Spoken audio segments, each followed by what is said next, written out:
कक्षा +2 arts and science विषय अनिवार्य हिंदी पाठ 8 कुंवर नारायण। व्याख्या नंबर 2 का शेष भाग। बिना मुरझाए महकने के माने फूल क्या जाने। प्रसंग प्रस्तुत काव्यांश हमारी पाठ्य पुस्तक सृजन में संकलित कवि कुंवर नारायण द्वारा रचित कविता के बहाने से अवतरित है। इस पद्यांश में कवि कुंवर नारायण ने कविता की तुलना फूल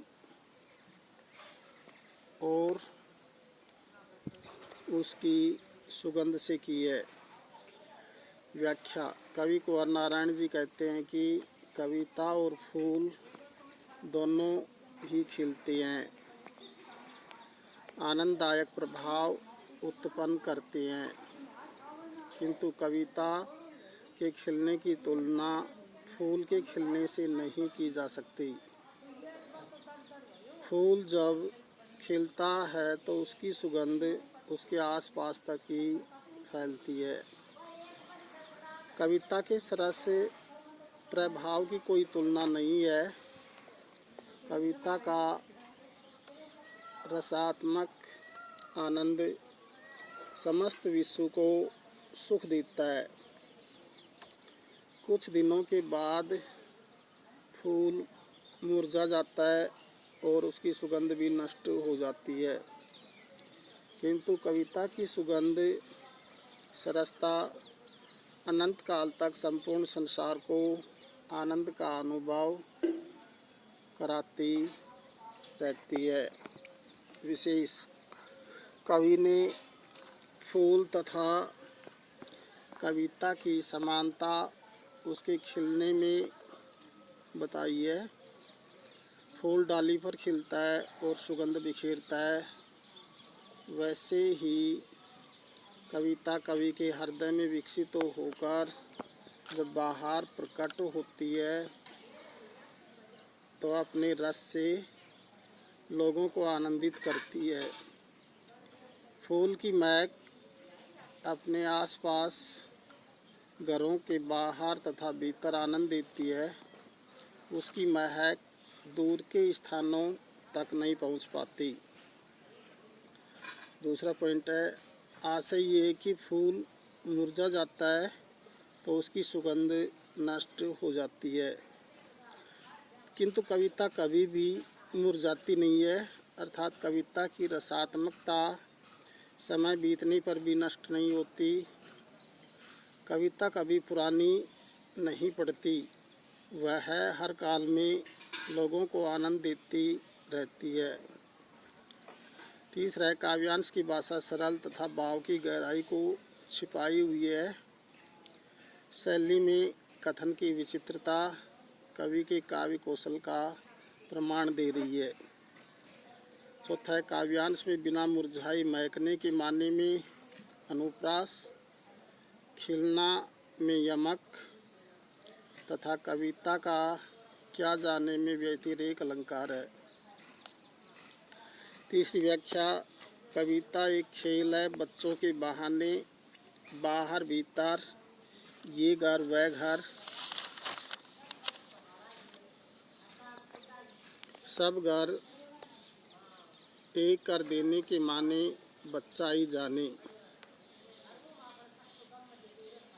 प्रसंग प्रस्तुत पद्यांश हमारी पाठ्य पुस्तक सृजन में संकलित कवि कुंवर नारायण द्वारा रचित कविता के बहाने शीर्षक से अवतरित है। इस काव्यांश में कवि की तुलना बच्चों के खेल से की है। व्याख्या। कवि कुंवर नारायण जी कहते हैं कि कविता बच्चों के खेल के समान ही है। बच्चे घर के बाहर तथा अंदर एक घर से दूसरे घर तक बेरोक टोक खेलते हैं। वे अपने खेल द्वारा सभी घरों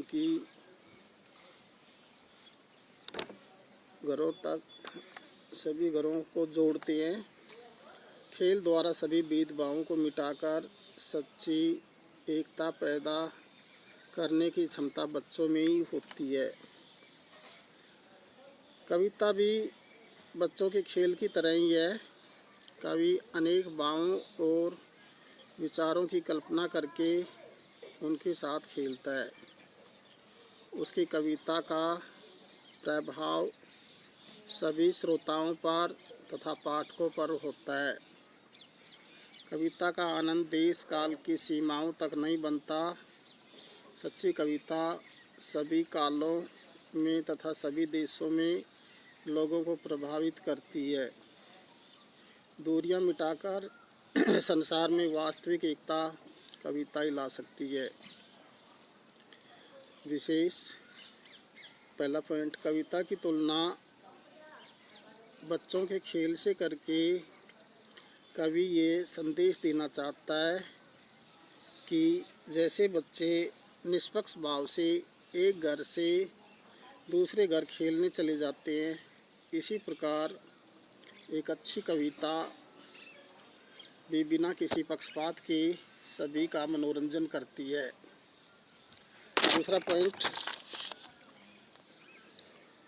बच्चे जिस प्रकार अपने खेलों में एक घर को दूसरे घर से जोड़ते हैं, कवि भी उसी प्रकार अपनी कविता से समाजों और देशों को एक दूसरे से समझने का, जोड़ने का अवसर देता है।